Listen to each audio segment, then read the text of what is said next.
સુરત શહેરના ઉત્તરાયણના કઠોર ગામમાંથી 10 ઇસમોને કુલ ₹31,240ના મત્તાના મુદ્દામાલ સાથે જુગારનો ગણનાપાત્ર કેસ શોધી કાઢતી ઉત્તરાયણ પોલીસના ઇન્સ્પેક્ટર ગોસ્વામી સાહેબના સંપૂર્ણ માર્ગદર્શન હેઠળ ઉત્તરાયણ પોલીસ સ્ટેશનના સર્વેલન્સ સ્ટાફના માણસો ઉત્તરાયણ કઠોર ગામ માછીવાડ મકાન નંબર 304/4ની આગળના ભાગે આવેલ ઓસરીમાં હિરેન સુરેશભાઈ રાઠોડે બહારથી કેટલાક ઇસમોને બોલાવીને ગંજીપાની રૂપિયાની હારજીતનો જુગાર રમાડે છે. જે આધારે પોલીસ સ્ટેશનના સર્વેલન્સ સ્ટાફના માણસો તાત્કાલિક ત્યાં રેડ પાડીને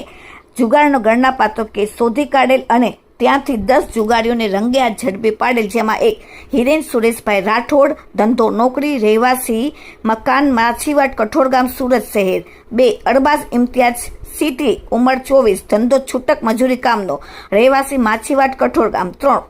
ઉવેસ અયુબ હાંસલોટ, રહેવાસી માછીવાડ કઠોરગામ સુરત; 4 રાજુભાઈ ઉર્ફે રઝાક સોમાભાઈ વસાવા, રહેવાસી માછીવાડ કઠોરગામ; 5 સોબાન અયુબ ભટિયારા, રહેવાસી ઈદગાહનો ટેકરો કઠોરગામ; 6 મોબિન મુસ્તાક તાઈવાદ કઠોરગામ સુરત; 7 બિલાલ અબ્દુલ કાદર શેખ, ધંધો મચ્છી વેચવાનો, રહેવાસી તાઈવાદ કઠોરગામ; 8 અફરુદ્દીન મોયુદ્દીન શેખ, ધંધો છૂટક મજૂરીનો, રહેવાસી માછીવાડ કઠોરગામ; 9 યાહિયા હારૂન ભૈયાત, માછીવાડ કઠોરગામ; 10 નાઝીમ મોયુદ્દીન શેખ, માછીવાડ કઠોરગામ. તમામને પોલીસે ઝડપીને એક આરોપી સુમિત ઉર્ફે બિટ્ટો, રહેવાસી વેલજા ગ્રામને પોલીસે વોન્ટેડ જાહેર કરેલ છે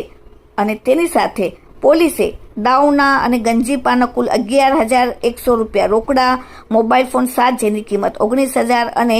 કુલ કિંમત મુદ્દામાલ ₹31,240નો પોલીસે ઝડપીને કાયદેસરની કાર્યવાહી કરી. Bureau report, daily India TV, Surat.